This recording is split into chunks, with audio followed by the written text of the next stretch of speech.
ኢትዮጵያ ለብረት የሚሆን ጥሬ ዕቃ አላት። ለማዳበሪያ የሚሆን ጥሬ ዕቃ አላት። ሲሚንቶ አሁን ካለን 5 እጥፍ ለማብዛት የሚያስችል ጥሬ ዕቃ አላት።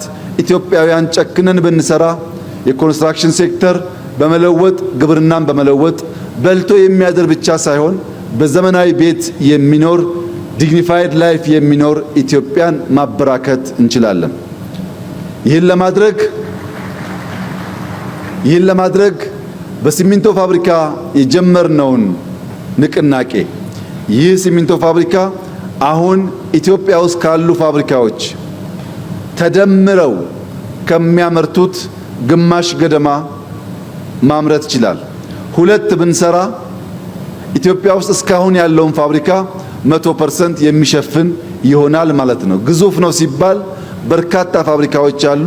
የነሱ ድምር 50% ማምረት የሚችል መሆኑ ነው ግዝፈቱን የሚያሳየው። ይሄን 5-10 ብናደርግ የብረት ፋብሪካ ብንጨምር በርካታ ቤቶች ለመገንባት፣ መንገድ ለመገንባት፣ መሰረተ ልማት ለማስፋፋት በእጅጉ ስለሚያግዝ መንግስትና የግሉ ሴክተር በትብብር የኢትዮጵያን ስብራቶች የኢትዮጵያን ተራሮች ሜዳ በማድረግ የኢትዮጵያን ብልጽግና ለማየትና ለልጆቻችን የበለጸገች ኢትዮጵያን ለማውረስ በጋራ እንድንቆም በድጋሚ አደራ ማለት እፈልጋለሁ።